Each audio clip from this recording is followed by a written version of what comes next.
Assalamualaikum warahmatullahi wabarakatuh. Alhamdulillahi hamdan muwafiyan li ni'amih, mukafian li mazidih. Wassalatu wassalamu ala sayyidina Muhammadin wa alihi wa sahbihi wa junudih, amma ba'd. Saudaraku kaum muslimin wal muslimat yang dimuliakan oleh Allah Subhanahu wa taala. Alhamdulillah, hari ini kita sudah masuk pada hari yang ke-16 Syawal.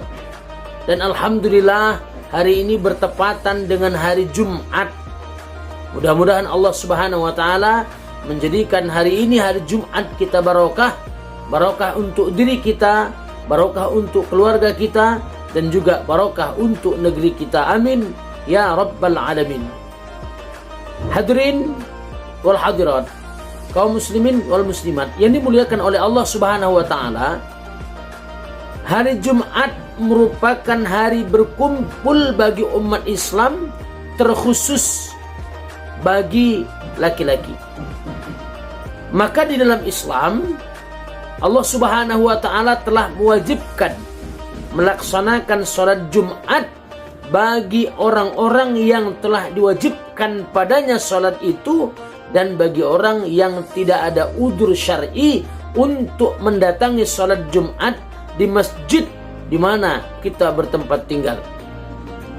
Allah Subhanahu wa taala telah berfirman dalam Al-Qur'an, A'udzubillahi minasyaitonir rajim, Bismillahirrahmanirrahim. Ya ayyuhalladzina amanu idza nudiya lis-salati min yaumil jum'ati fas'au ila dzikrillahi wa dzarul bai'. Wahai orang-orang yang beriman, apabila diseru untuk melakukan sholat pada hari Jumat, fas'au, maka bersegeralah ila dzikrillah, untuk mengingat Allah, untuk melaksanakan sholat Jumat. Wa dzarul bai', dan tinggalkanlah jual beli.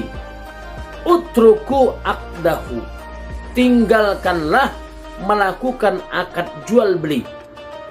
Jadi apabila sudah diseru, apa yang menjadi seruan dalam sholat itu adalah azan.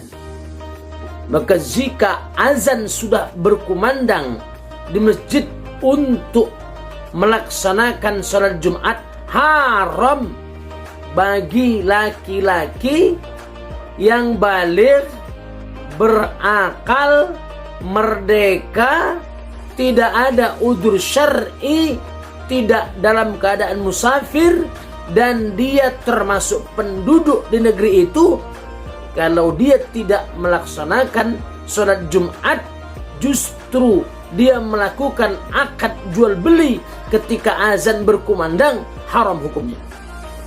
Karena ini kewajiban dari Allah Subhanahu wa taala untuk melaksanakan sholat Jumat tersebut.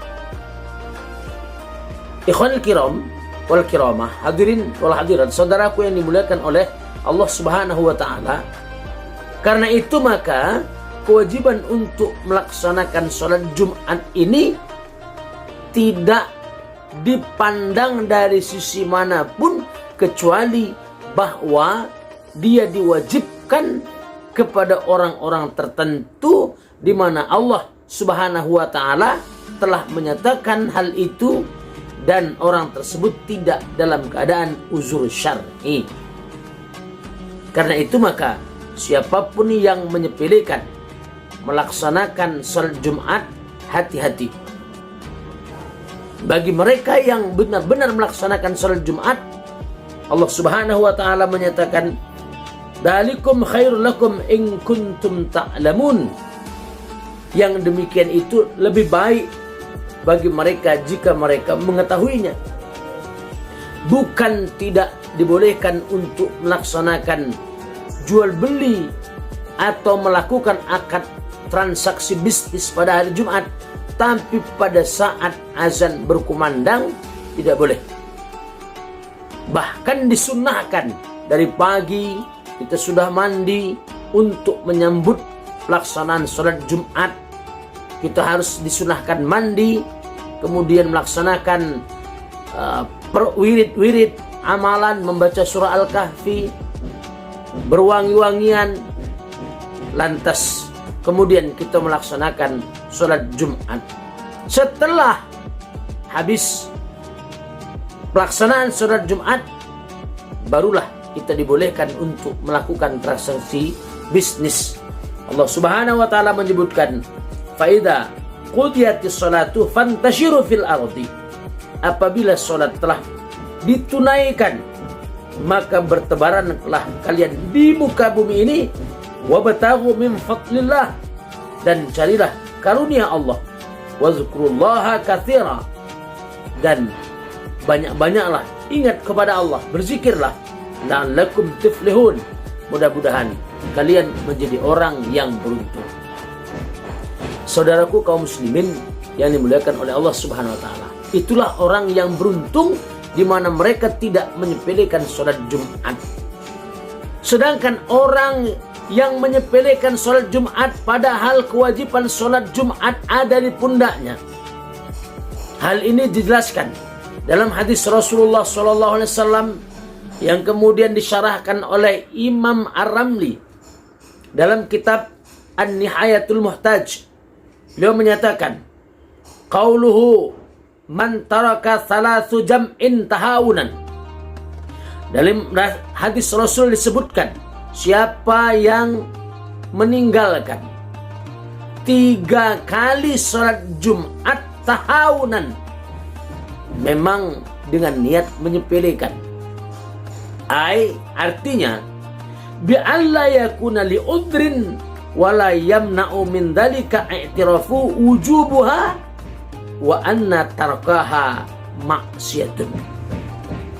Dan yang dimaksud dengan menyepelekan itu adalah dia meninggalkan sholat Jumat tanpa uzur, sehingga walaupun dia mengakui kewajiban melaksanakan sholat Jumat, namun dia meninggalkannya, ini merupakan maksiat. Dia masih mengakui sholat Jumat itu wajib, tapi dia meninggalkannya, dia telah melakukan kemaksiatan. Namun jika ada orang yang mengatakan sholat Jumat itu tidak wajib, ini kafirnya orang, karena sudah mengingkari kewajiban yang ditetapkan oleh Allah Subhanahu wa taala. Tapi dia masih mengakui sholat Jumat itu wajib, tapi dia meninggalkan sholat Jumat, maka dia telah melakukan maksiat, dosa besar. Wa zahiru itlaqihi annahu la farqa fi dhalika bainal mutawaliyati wa ghairiha. Dan tampak dari penjelasan tersebut menyatakan bahwa tidak ada perbedaan antara berturut-turut dan tidak berturut-turut.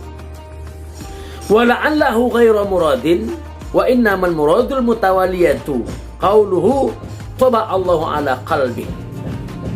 Dan mungkin bukan ini yang dimaksud. Jadi ada hadis yang lain menyatakan barang siapa yang berturut-turut meninggalkan 3 kali sholat Jumat, maka dia sudah termasuk orang munafik. Jadi maksiat dilakukan walaupun 3 kali itu tidak berturut-turut. Tidak berturut-turut. Nah, kalau dia melakukannya 3 kali sholat Jumat berturut-turut, maka yang dimaksud itu adalah taba Allahu ala qalbi. Allah akan menutup hatinya. Allah akan menutup pintu hatinya. Ay alqa ala qalbihi syai'an kal khatimi yamna'u min qabilil mawa'idhi wal haqqi.